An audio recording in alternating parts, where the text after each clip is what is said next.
que en esta mañana voy a predicarles bajo un tema que el Señor me regaló. Las hermanas de intercesión ya escucharon la versión corta de ese mensaje. Ellas siempre están escuchando las primicias. Pero bueno, vamos a hablar ese mensaje. Dios me lo regaló y quiero compartirlo con la iglesia en esa mañana. Quiero predicarle entonces bajo ese tema: Jesús, artífice de una revelación progresiva. Jesús, artífice de una revelación progresiva. A través del Espíritu de la Escritura, mis hermanos, hay encriptado una serie de lenguajes espirituales. Parece que entre líneas están ocultos, porque a simple vista no podemos observarlos. Encontramos entre ellos, entre los lenguajes del Espíritu que están encriptados en la Escritura, el lenguaje numérico, dando a entender, hermano, de que cada número que aparece en la palabra de Dios tiene un significado. El número 1 es el número de la unidad. Bien dijo el apóstol en el libro de Efesios, escribiendo a la carta a la iglesia en Éfeso: un Señor, una fe y un bautismo. No creemos en tres, no creemos en dos, creemos en un solo Dios y nuestro único Salvador. El número 5 en la Escritura, hermanos, el número 5 es el número de la gracia. Abraham construyó o levantó 5 altares en su vida ministerial. El número 5 tipifica la gracia. Aparecen otros números como el número 40, que es el número de la prueba. Tipifica prueba. Sabe de que el pueblo de Israel anduvo 40 años vagando en el desierto. Un número que tipifica prueba, que tipifica momentos difíciles. Jesucristo, Dios manifestado en carne, ayunó 40 días y 40 noches. El número 40 tipifica eso, la prueba. Encontramos otro lenguaje. Ese es el lenguaje onomástico, es el lenguaje que hace alusión a los nombres, donde cada nombre tenía un significado trascendental en la personalidad o en un lugar específico. Usted sabe que para un oriental no es como en estos días nosotros, que para nombrar a nuestros hijos, a nuestra descendencia, ponemos nombres porque nos gusta, porque nos parece. Para los orientales, hermano, el nombre que ponían a cada uno de sus hijos iba a afectar positiva o negativamente toda la existencia de esa criatura. Una imagen de ellos, hermanos, es la vida de Jacob. El nombre de Jacob, hermano, significa el usurpador, el que engaña, el que roba. Pero una vez Dios aparece en la escena, el nombre de Jacob es cambiado y ya no se llama más usurpador, se llama Israel. Es decir, hermano, que cada lenguaje en la Escritura está ahí encriptado y a simple vista no se puede ver. Pero aparece otro lenguaje, hermano, el lenguaje metalúrgico. Es un lenguaje donde Dios toma metales para simbolizar algo. El oro, hermano, es tipo de la divinidad de Dios. La plata, hermano, es tipo de la redención. El bronce es tipo de juicio en la Escritura. Usted sabe de que el arca del pacto, hermano, estaba hecha de madera, pero estaba recubierta en oro, dando a entender, hermano, que había un mensaje encriptado en el arca del pacto. Madera tipifica la presunción humana, pero el oro tipifica la divinidad. Y ciertamente Jesús se manifestó al hombre cubierto de madera con su humanidad de hombre, pero dentro de él operaba una naturaleza divina, que era la naturaleza de Dios mismo en él. Alabanzas al nombre de Jesús. Alabanzas al nombre de Jesús. La plata, hermano, en el tabernáculo aparecen dos utensilios: las trompetas de plata. Eran dos trompetas que se tocaban solamente en dos ocasiones especiales. La primera, hermano, cuando la cosecha iba a iniciar, era tocada la trompeta. Y la segunda, hermano, era cuando el pueblo tenía que levantar el campamento, el mobiliario, para desplazarse hacia donde Dios quería que se movieran. Y es una simbología, hermano, todo eso. Es una simbología porque sin duda alguna, algún día, hermano, estamos esperando, hermano, el final de la última trompeta, como dice la Escritura, donde vamos a volar con el Señor, donde vamos a ascender, donde vamos a estar juntamente con Dios. Gloria al Señor Jesús. Es simbólico todo esto, hermano, y estoy usando todo eso a manera de introducción, porque vamos a ir entrando en lo que Dios quiere hablarnos en esa mañana. ¿Cuántos tenemos alabanzas para el Señor? ¿Cuántos tenemos alabanzas para el Señor? A ver, dale un aplauso fuerte a la presencia de Dios.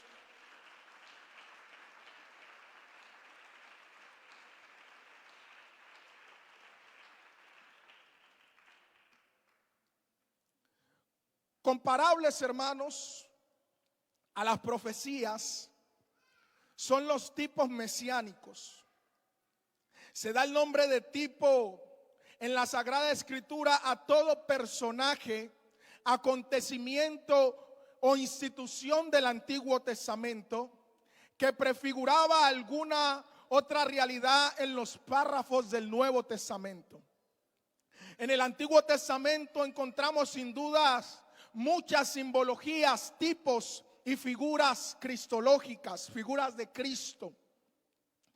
Empezamos, hermanos, encontrando a un hombre llamado Melquisedec, que significa rey de justicia en Salem, que es la ciudad de paz, que aparece sin padre, sin madre, sin genealogía, que no tiene principio de días ni final. Y es interesante eso, hermano, porque Melquisedec es el príncipe de paz. Y el profeta Isaías en su capítulo 9, verso 6, nos ilustra algo. Porque un niño nos es nacido, hijo nos es dado, el principado sobre su hombro, y llamará su nombre admirable, consejero, Padre eterno, príncipe de paz. No sé si la agarró. Melquisedec, hermano, es una simbología de Cristo. Más adelante, hermano, aparece otro personaje, José, que también es un tipo de Cristo. Vendido por sus hermanos. Jesús fue vendido por los que a él fue enviado para entregar el mensaje. Recuerde, a lo suyo vino y lo suyo no le recibió. Pero a todos los que le recibió, a todos los que le recibieron, les dio potestad de ser hechos hijos de Dios. Jesucristo, al igual que José, fue vendido por los suyos. Pero a la vez que José fue vendido, vino a ser el Salvador después de toda su familia y su parentela.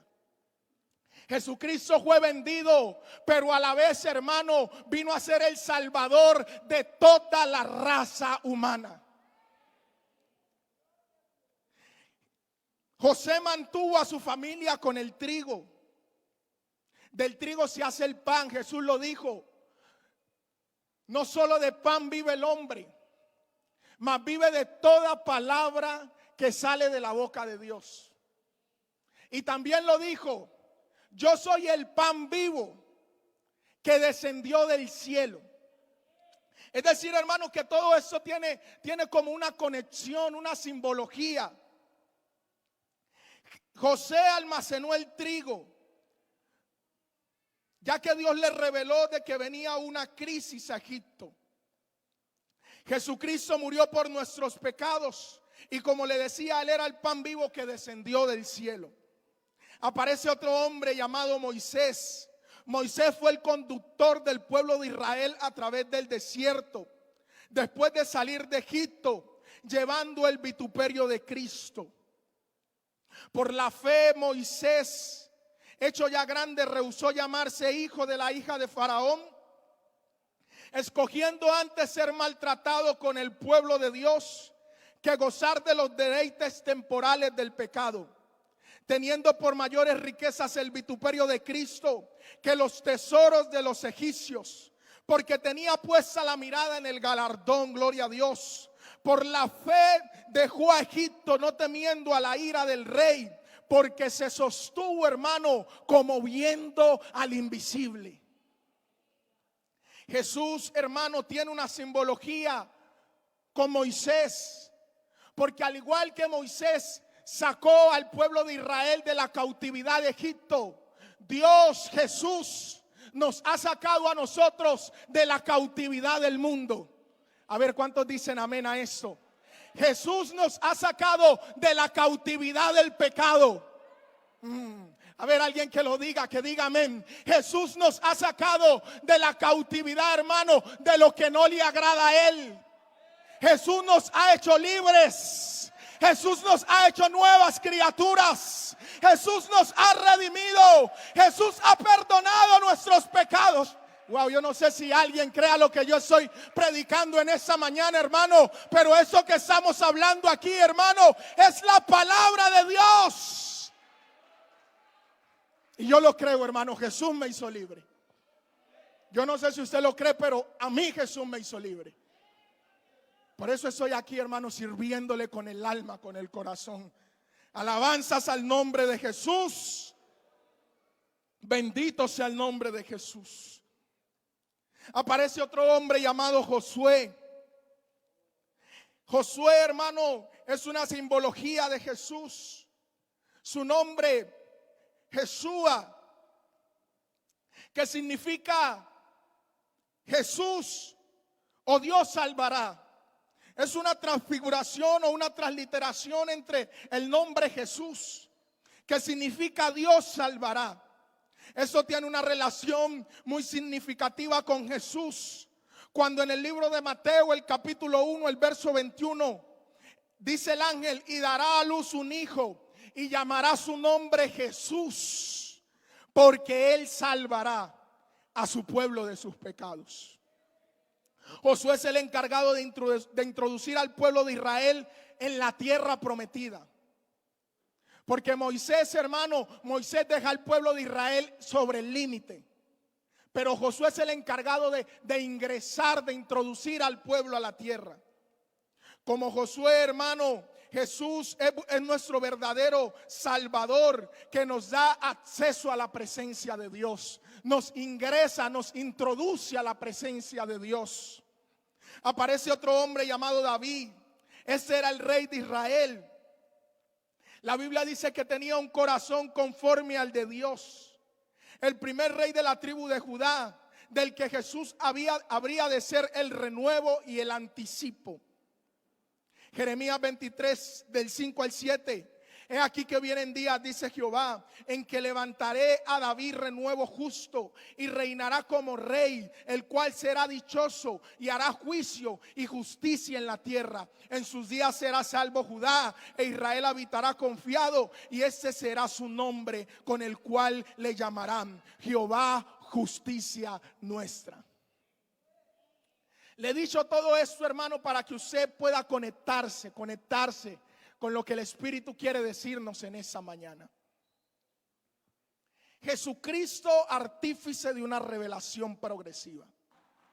Porque Jesús empieza a manifestarse progresivamente a su pueblo. Recuerde que Moisés estaba frente a la zarza. la zarza le habló, era la misma presencia de Dios. Y él le pregunta, si el pueblo de Israel me preguntan quién me envió, Jesús le responde, Dios mismo a través de la zarza, Jehová en el Antiguo Testamento. Dile que yo soy, te envía. Pero lo que yo quiero que usted coja, que usted capte, es que no se revela el nombre. Dile que yo soy, te envió. Dios empieza a revelarse progresivamente a su pueblo. Más adelante aparece un hombre llamado Manoah, que le pregunta al ángel de Jehová, que es una simbología, es una teofanía de Dios mismo. Dime cuál es su nombre.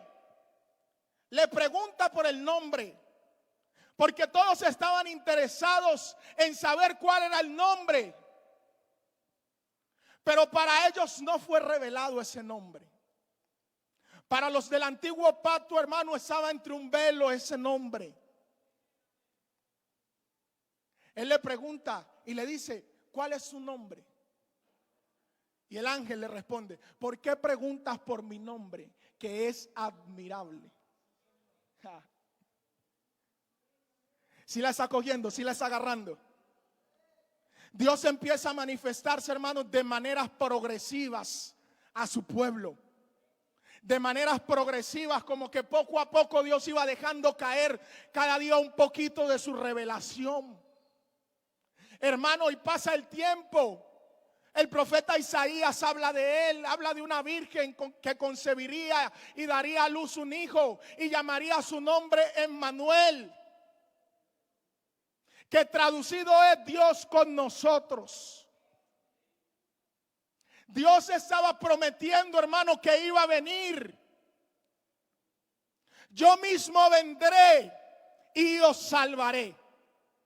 Era una promesa, hermano, que Dios estaba preparando para un pueblo, hermano, que de antemano ya Él había elegido. Éramos nosotros. Para ellos, hermanos, solo sombras. Estaba escondido entre velos ese nombre. Estaba escondido entre velos esa revelación. Pero, hermano, llegó el día, gloria a Dios.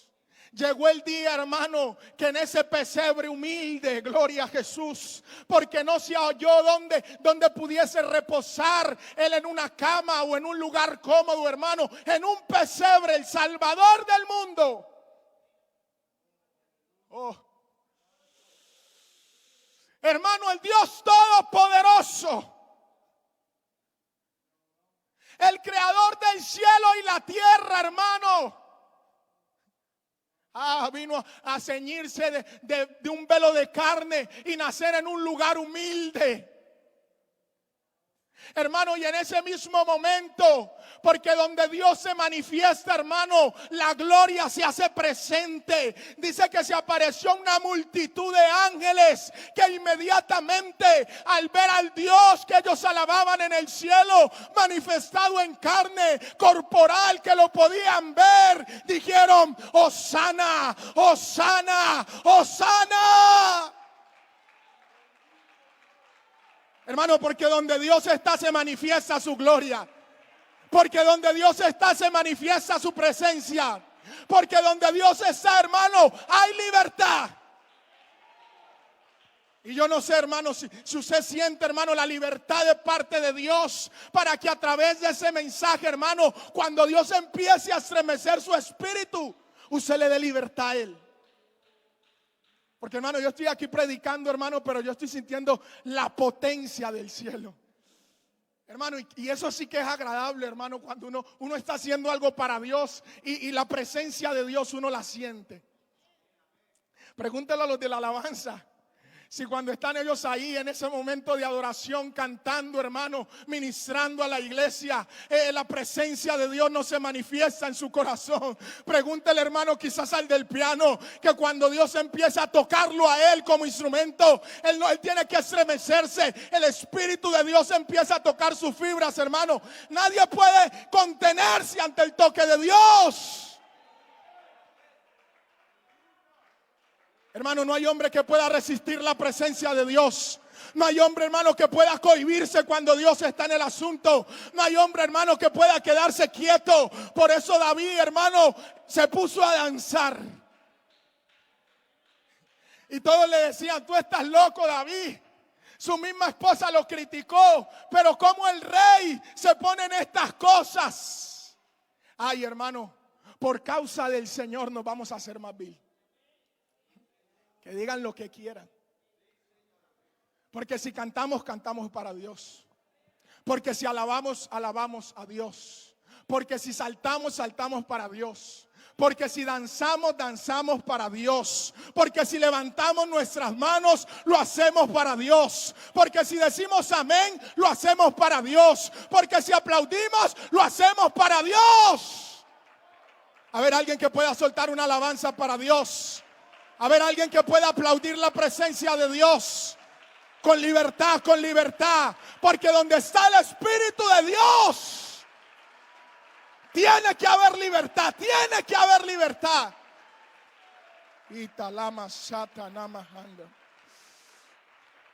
Hay poder en el nombre de Jesús.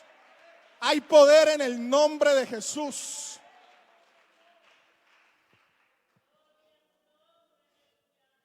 Y como nuestro Dios es un Dios vivo, Él fue el creador. Desde el Génesis, hermano.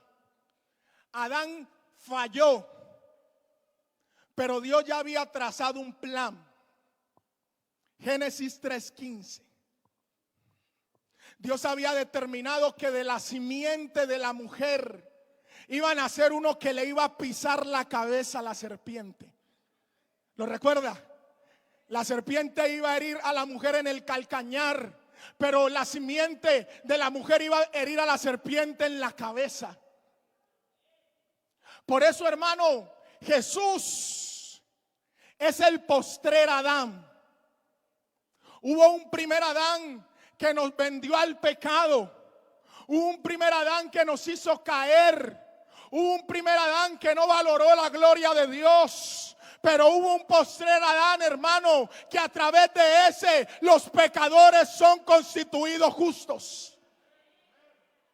A través de ese Adán, el que está muerto, hermano, si lo acepta, si cree en él, si cree en su palabra, es vivo. Yo soy la resurrección y la vida. El que cree en mí, aunque esté muerto, vivirá, vivirá, vivirá.